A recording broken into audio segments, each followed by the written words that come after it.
everyone, today we are going to start our new chapter, that is short run equilibrium output. Students, short run क्या है? देखो आपने +1 में वहां पर माइक्रो इकोनॉमिक्स में आप पढ़ के आए हैं short run and long run के बारे में, तो वही सेम है यहाँ पर भी। शॉर्ट रन वो जहां पर हमारा जो फैक्टर ऑफ प्रोडक्शन है वो उनमें से सिर्फ एक लेबर, जो लेबर फैक्टर है वही वेरिएबल है और बाकी सारे फैक्टर ऑफ प्रोडक्शन हमारे फिक्स है। जबकि लॉन्ग रन के अंदर हमारे जितने भी फैक्टर ऑफ प्रोडक्शन है वो वेरिएबल फैक्टर की तरह रोल प्ले करते हैं। मींस हम सब में चेंजेस कर सकते हैं, लेकिन शॉर्ट रन में हम सिर्फ लेबर्स में ही चेंजेस कर सकते हैं, बाकी सारे के सारे फैक्टर्स हमारे फिक्स रहते हैं। Now let's see the definition that short run, it is defined as a period of time during which technology, जिसके अंदर टेक्नोलॉजी प्लेस नो रोल, की टेक्नोलॉजी का कोई भी रोल नहीं है in the determination of output, कि अपने अगर जीडीपी या आउटपुट को हमने डिटरमाइन करना है तो वहां पर टेक्नोलॉजी का कोई भी रोल नहीं है। व्हाट इट मीन कि टेक्नोलॉजी रिमेन कांस्टेंट, कि टेक्नोलॉजी कैसी है, कांस्टेंट है, फिक्स है, हम टेक्नोलॉजी में कोई भी चेंजेस नहीं कर सकते। तो जब टेक्नोलॉजी में कोई चेंजेस नहीं कर सकते तो हम आउटपुट किस तरह से इंक्रीज करते हैं? इसका मतलब हम आउटपुट तभी इंक्रीज कर सकते हैं जब हम अपने या तो वेरिएबल फैक्टर जो है हमारा लेबर अगर बढ़ा दे तो हम इंक्रीज कर सकते हैं आउटपुट को, लेबर कम कर दे तो हम आउटपुट को डिक्रीज कर सकते हैं। तो यहाँ पर हम लेबर की जगह हम बात कर रहे हैं एम्प्लॉयमेंट की, कि लेबर वर्ड यहाँ पर यूज ना करके हम उसकी जगह यूज करेंगे एम्प्लॉयमेंट, क्योंकि मैक्रो इकोनॉमिक्स में हम इनकम और एम्प्लॉयमेंट की बात करते हैं। तो यहाँ पर लेबर को हम अगर लगाते हैं इसका मतलब हम उनको एम्प्लॉयमेंट दे रहे हैं, इसीलिए यहाँ पर हम क्या कह रहे हैं कि अगर हमें आउटपुट इंक्रीज करना है then we should increase the employment, और अगर आउटपुट कम करना है then we should decrease our employment. So here in short run, only if we want to increase or decrease our output, we have to do the changes only in the employment, कि हम सिर्फ employment में ही changes करके अपने output को change कर सकते हैं, इंक्रीज कर सकते हैं या फिर डिक्रीज कर सकते हैं। अब देखिए स्टूडेंट्स, यहाँ पर हमारे पास दो सिचुएशंस है, एक तो फुल एम्प्लॉयमेंट की और एक है अनडेवलप्ड। फुल एम्प्लॉयमेंट कौन सी सिचुएशन कि जब whatever whosoever wants to do the work, जितने भी लोग काम करना चाहते हैं they are getting the jobs, वो काम कर रहे हैं, उनको जॉब्स मिल रही है, इसी सिचुएशन को हम बोलते हैं फुल एम्प्लॉयमेंट सिचुएशन। अगर इकोनॉमी में आप सोच के देखिए कि अगर इकोनॉमी के अंदर फुल एम्प्लॉयमेंट की सिचुएशन है तो क्या आउटपुट इंक्रीज हो सकता है? अगर हम लॉन्ग रन की बात करें तो लॉन्ग रन में तो हम टेक्नोलॉजी में चेंज कर सकते हैं, हम वहां पर एडवांस टेक्नोलॉजी लाकर क्या कर सकते हैं, अपने आउटपुट को इंक्रीज कर सकते हैं, चाहे हमारे पास, क्योंकि फुल एम्प्लॉयमेंट का मतलब क्या है? देखो सबसे पहले तो आपको ये पता होना चाहिए कि फुल एम्प्लॉयमेंट में क्या होता है कि हम अपने जितने भी हमारे फैक्टर ऑफ प्रोडक्शन है उनका रिसोर्सेज का फुल्ली यूटिलाइज कर, और फुली यूटिलाइज कर रहे हैं, इसका मतलब जो लोग चाहते थे काम करना उनको काम मिल रहा है। तो एम्प्लॉयमेंट में तो हम चेंजेस कर ही नहीं सकते, क्योंकि जो चाहते थे लोग काम करना वो सबके सब काम कर रहे हैं, तो आप किसको एम्प्लॉयमेंट देंगे? किसी को भी नहीं। इसका मतलब कि या तो हम टेक्नोलॉजी में चेंज कर दें, तब वहां से हम अपना आउटपुट इंक्रीज कर सकते हैं, लेकिन टेक्नोलॉजी चेंज कब होगी? जब लॉन्ग रन का पीरियड, ठीक है। लेकिन अगर हम बात करें शॉर्ट रन की, तो शॉर्ट रन में तो टेक्नोलॉजी हमारी फिक्स है, टेक्नोलॉजी में तो हम कोई चेंजेस कर ही नहीं सकते, ना तो टेक्नोलॉजी में चेंजेस कर सकते और ना ही हम और ज्यादा एम्प्लॉयमेंट जनरेट कर सकते। तो फुल एम्प्लॉयमेंट सिचुएशन के अंदर हम अपना आउटपुट इंक्रीज नहीं कर सकते by increasing in our employment. अब नेक्स्ट बात करते हैं हम अंडर एम्प्लॉयमेंट, कि अगर अंडर एम्प्लॉयमेंट की सिचुएशन है इकोनॉमी के अंदर, इसका मतलब कि कुछ ना कुछ कोई ना कोई लोग हैं जो अभी भी काम तो करना चाहते हैं लेकिन अनएम्प्लॉयड है। अनएम्प्लॉयड होने की वजह से अगर हम सोचे कि हम उनको काम दे देते हैं, एम्प्लॉयमेंट दे देते हैं, और एम्प्लॉयमेंट देंगे तो वो क्या करेंगे? काम करेंगे तो वहां से हमारे पास जो हमारा आउटपुट है, अगर हम और इंक्रीज करना चाहते हैं तो उनको और ज्यादा एम्प्लॉयड करते जाएंगे, और ज्यादा लेबर फैक्टर जो है हम इन्वॉल्व करते जाएंगे, जिससे कि हम अपने आउटपुट को इंक्रीज कर सकते हैं। So it means in short run we can only increase the output by increasing in our employment. ध्यान रखना इसकी। नेक्स्ट हम बात करते हैं इक्विलिब्रियम आउटपुट की, कि इक्विलिब्रियम की पोजीशन पर कब होगा हमारा आउटपुट। इक्विलिब्रियम की पोजीशन पर होगा स्टूडेंट्स जब हमारे पास एग्रीगेट डिमांड इक्वल है aggregate supply. Aggregate demand is equals to aggregate supply. Aggregate demand मतलब whatever the buyers wish to buy the products they are buying that all products, जितने भी उस टाइम पर जो भी वो चाहते हैं, विश करते हैं परचेज करने के लिए, उस पूरे उस डिमांड को कंबाइन कर दे तो उसको बोलते हैं हम एग्रीगेट डिमांड। और एग्रीगेट सप्लाई कि जो भी हमारी इकोनॉमी में जितने भी प्रोड्यूसर है ड्यूरिंग इन अकाउंटिंग ईयर, दोनों ही बात करें तो दोनों की बात हम अकाउंटिंग ईयर यानी कि 1 ईयर की बात करते हैं। ठीक है, एक साल के अंदर जितने भी producers whatever they wish to produce, कि जो वो चाहते हैं गुड्स एंड सर्विसेज का प्रोडक्शन करना, उस प्रोडक्शन को बोलते हैं हम एग्रीगेट सप्लाई। तो ध्यान में रखना जब भी आप एग्रीगेट डिमांड और एग्रीगेट सप्लाई की बात करेंगे तो हम प्लान डिमांड और प्लान सप्लाई की बात कर रहे हैं। यहाँ पर एक्चुअल की बात हम नहीं कर रहे। प्लान मीन्स जो भी डिजायर्ड है, जो चाहते हैं वो, कि हम इतना एक्सपेंडिचर करना चाहते हैं, दैट इज एग्रीगेट सप्लाई। और एक साल के अंदर, और जितने प्रोड्यूसर्स चाहते हैं कि हम एक साल में इतना प्रोडक्शन करना चाहते हैं गुड्स एंड सर्विसेज का, that is called aggregate supply.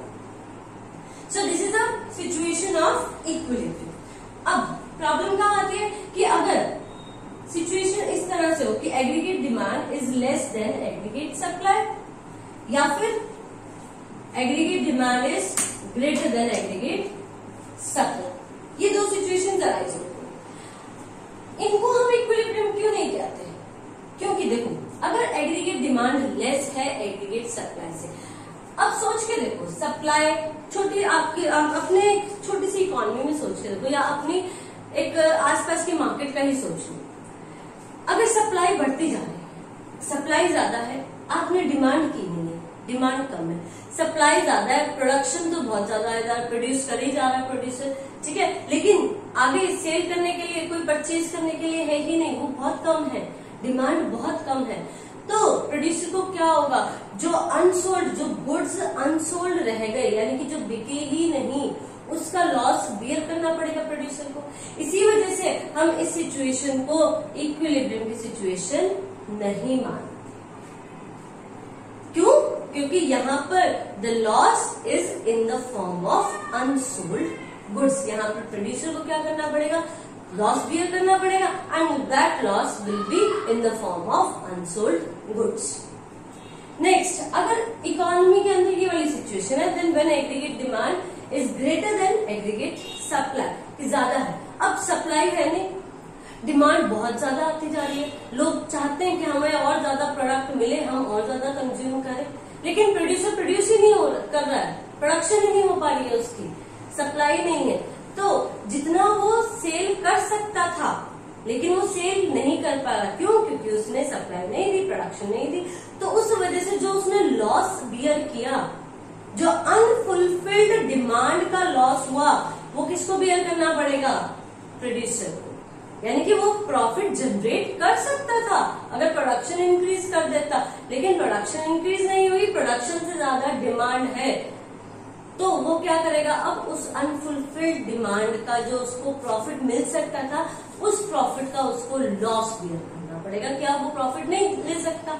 तो उस वजह से भी ये वाली इक्वेशन, जो सिचुएशन है, हमारी इक्विलिब्रियम में नहीं आऊंगी।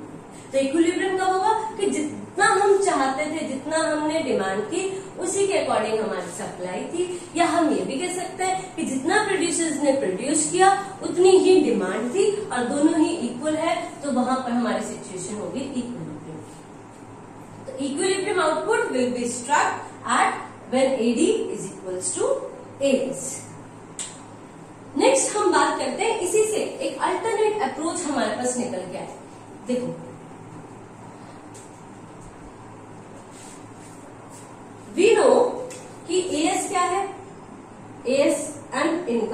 बोथ आर आइडेंटिकल कंसेप्ट, हम लास्ट वीडियो में पढ़ चुके हैं ये चीज कि एएस और इनकम दोनों ही आइडेंटिकल कंसेप्ट है। तो एएस की जगह मैं क्या लिख सकती हूँ, इनकम लिख सकती हूँ। इट मीन्स यहां पर अगर मैं देखूं therefore AD is equals to income.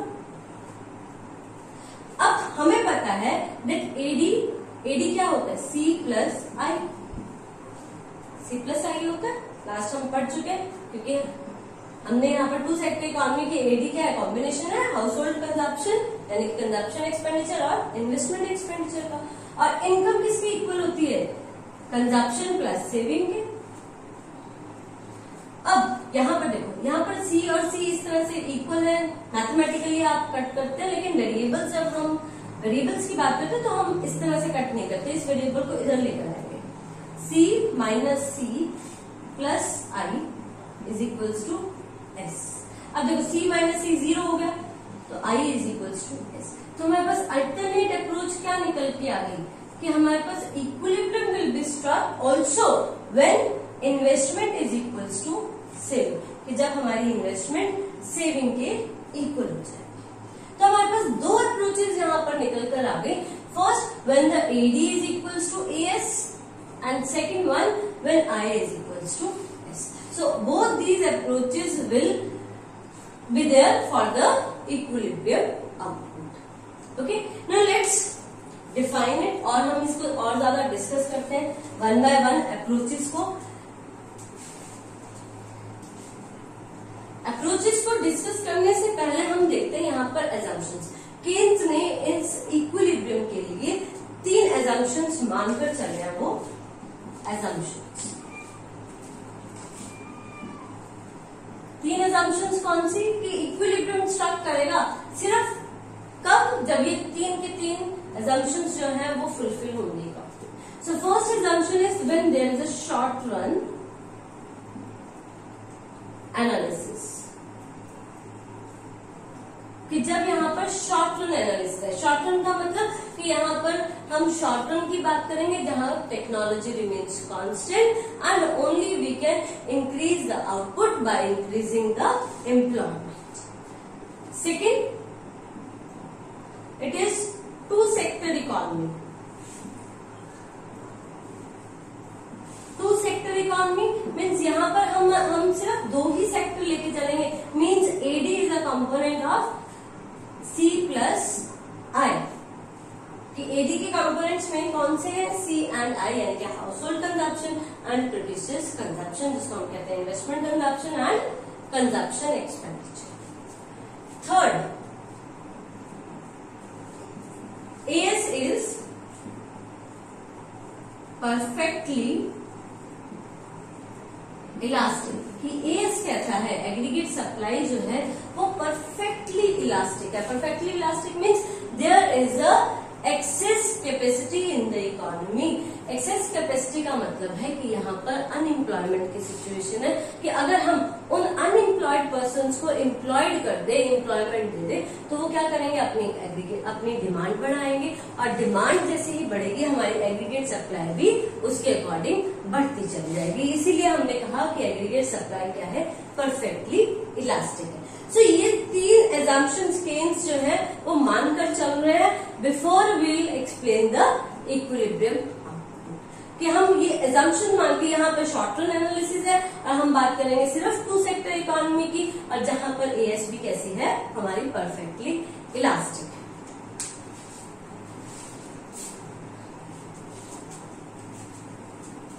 Now let's explain first approach, that is AD is equals to AS।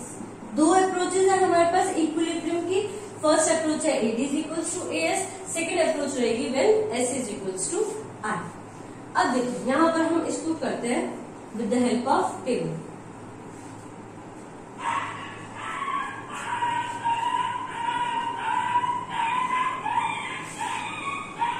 यहाँ हम डिफाइन करेंगे income, C consumption, investment and AD. We know that AD is a C plus I. Income हमारी 45 degree पर होता है हमारा income line, इसलिए मैंने यहाँ पर 20-20 का गैप ले रही हूँ। 20, 40, 60, 80, 100 एंड 100।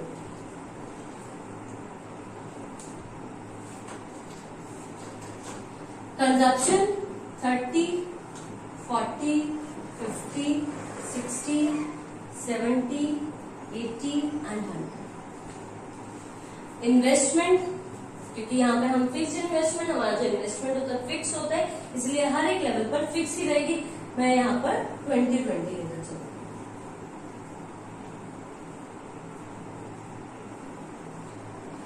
ओके, कंजप्शन हमारा 0 से शुरू नहीं होता, बता चुकी हूँ। और जो कंजप्शन हमारा इनकम लेवल जब 0 होता है, वहां पर जो कंजप्शन होता है, इसको बोलते हैं हम ऑटोनोमस कंजप्शन। अब देखो यहाँ पर हमारा सबसे पहले हम डायग्रामेटिकली देखो, यहाँ पर मैंने रॉ डायग्राम बना रखा है एक तरह से कि यहाँ पर y axis where we are representing AD, इसको और थोड़ा सा उधर को लिख दिया था, AD which is equals to C plus I, and on OY axis we are representing income. Income line हमने बिल्कुल पॉइंट टू पॉइंट यहाँ पर डिनोट किया, ठीक है। तो इनकम लाइन आपकी y यहाँ से इस तरह से आ जाएगी and that will be at 45 degree. Okay, हमेशा जब भी आप डायग्राम करेंगे स्टूडेंट्स, एग्जाम के अंदर भी या जब भी आप नोटबुक में भी नोट कर रहे हैं, तो हमेशा पॉइंट्स को प्लॉट करके आपने करना है, क्योंकि यहाँ पर शॉर्टेज ऑफ टाइम रहता है, इसलिए मैं पहले से ही ड्रॉ कर लिया है मैंने, और यहाँ पर आपको एक रफ लाइन बना के दिखा दूंगी। तो लेकिन आपने ऐसा नहीं करना, आपने जब भी करना है, जब भी आप डायग्राम ड्रॉ करेंगे एग्जाम टाइम पर या अपने नोट्स प्रिपेयर करने के टाइम पर, तब आपने पॉइंट टू पॉइंट आपने प्लॉट करके ड्रॉ करने हैं कर्व्स। क्यों? क्योंकि ये कर्व्स ही हमें बताते हैं कि क्या हमारा क्वेश्चन ठीक है या नहीं। अगर तो कर्व आपका बिल्कुल स्ट्रेट लाइन, पॉइंट्स सारे एक लीनियर फॉर्म में आएंगे, मीन्स अगर आप रूलर का यूज करेंगे तो उस रूलर से बिल्कुल स्ट्रेट लाइन लग जाएगी। अगर लग गई है तो इसका मतलब आपने बिल्कुल ठीक डायग्राम बनाया है। अगर नहीं है, पॉइंट्स थोड़े से भी इधर उधर आ रहे हैं, तो इसका मतलब कि आपने कुछ ना कुछ प्लॉट करते वक्त गड़बड़ की है, या तो आपने टेबल में कुछ गड़बड़ की है, या फिर प्लॉट करते हुए कुछ ना कुछ मिस्टेक आपकी रह गई है। इसलिए हमेशा ध्यान रखना कि हमेशा जब डायग्राम ड्रॉ करेंगे, कर्व ड्रॉ करेंगे, तो आपने प्लॉट करने हैं पॉइंट्स को। चलिए नेक्स्ट हम बात करते हैं कंजप्शन कर्व की। कंजप्शन कर्व हमारा 30 से शुरू हो रहा है, तो हमने यहाँ पर 30 है, तो आपका इस तरह का कुछ कंजप्शन कर्व आ जाएगा सी। देन आपका यहाँ पर से इस तरह से कंजप्शन एंड इनकम 60 वाला पॉइंट,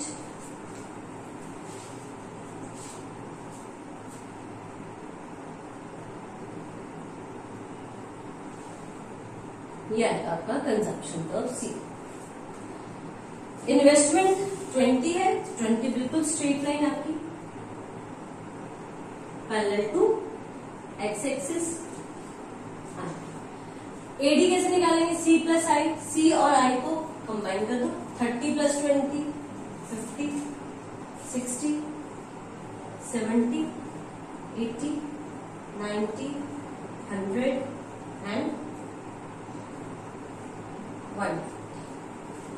तो यहां से जब हम प्लॉट करेंगे इसके पॉइंट्स, कहां से शुरू है हमारे पास 50 से, तो आपका ये आ जाएगा कुछ इस तरह का AD, and AD is equals to C plus I। ये देखो ये बिल्कुल पैरेलल आएगा C कंजप्शन लाइन के, और हर वक्त जो आपका ये जो गैप होगा ये सेम रहेगा। क्यों रहता है same? Because of fix investment. क्या हमारी फिक्स है? देखो हर बार जो गैप आ रहा है 30 और 50, 20-20 का गैप आएगा, 40-60-20 का गैप, 50-70-20 का गैप, 60-80-20 का गैप। ठीक है, तो हमेशा जो आपका जो एडी कर्व आएगा वो पैरेलल टू आएगा कंजप्शन कर्व। अब हमारा जो इक्विलिब्रियम है वो पॉइंट कहां पर स्टक होगा? Where AD is equals to AS. Income को हम कहते हैं एएस। ये देखो यहाँ पर भी 100 है और यहाँ पर भी 100 है, तो इनकम को मैं एएस बोल सकती हूँ। ठीक है, तो इस पॉइंट के ऊपर ये जो पॉइंट आएगा,